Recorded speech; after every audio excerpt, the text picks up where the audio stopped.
समय 24 घंटे का जैसे ही गुजर जाता,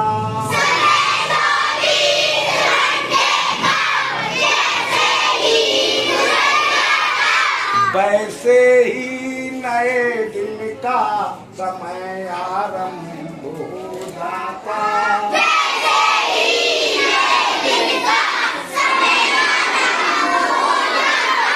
देखो आप लोगों को हम बता चुके हैं, एक दिन में 24 घंटे होते हैं। जैसे ही 24 घंटे पूरे होते हैं वैसे ही नया दिन शुरू हो जाता है। हाँ, तो यही लिखा है, ठीक। अच्छा, फिर क्या होता है? 1 से 12 की गिनती समय हमको बताती है,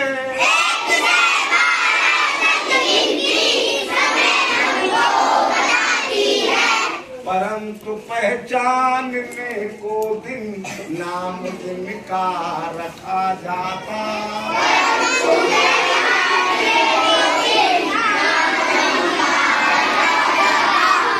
अब टाइम को तो हम 1 से 12 तक की गिनती से समझ लेते हैं।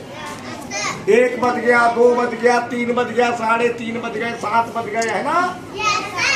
1 से 12 की गिनती हमें टाइम बता देती है, लेकिन दिन को पहचानने के लिए हर दिन का नाम रखना पड़ता है या नहीं पड़ता है? दिन को पहचानने के लिए दिन का नाम रखा जाता है और टाइम जानने के लिए 1 से 12 तक के नंबर घड़ी में बनाए जाते हैं। समझ गए?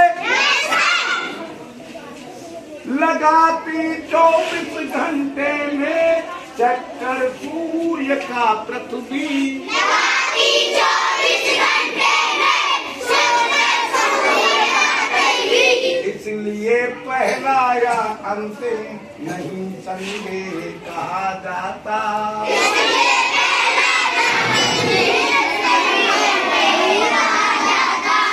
अब देखो समय बनता कैसे है।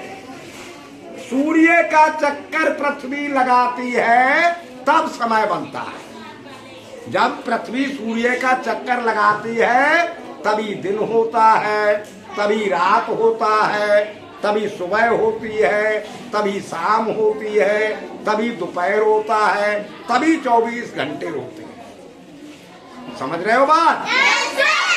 तो इसलिए हर दिन सूर्य का ही दिन हुआ या नहीं हुआ? हर दिन सूर्य के कारण है तो सभी दिन सूर्य के ही हैं। लेकिन अगर हर दिन का नाम संडे रख देंगे तो दिन पहचानने में नहीं आएंगे या आ जाएंगे? वैसे हैं सभी दिन संडे ही, क्योंकि सभी सूर्य के से ही बने हुए हैं, सूर्य का चक्कर लगाने से ही बने हैं। लेकिन फिर हम एक ही नाम रख देंगे तो पहचान नहीं हो पाएगी अलग अलग। इसलिए सभी दिनों के नाम अलग अलग रखे गए हैं। लेकिन संडे को ना तो पहला दिन कहा जाता है ना लास्ट का दिन कहा जाता है, क्योंकि सभी दिन है संडे सूर्य के, इसलिए उसे पहला या अंतिम नहीं कहा जाता। समझ गई ये बात नहीं? तो संडे ना तो सप्ताह का पहला दिन है ना ही अंतिम दिन है।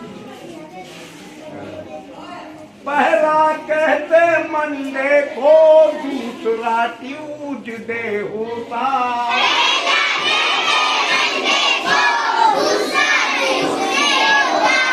तीसरा वेडनेसडे, चौथा कहा जाता।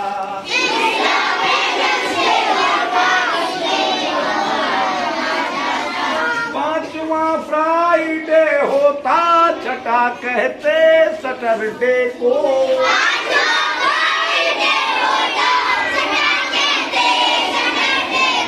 इस तरह 7 दिन मिलकर सप्ताह एक बन जाता।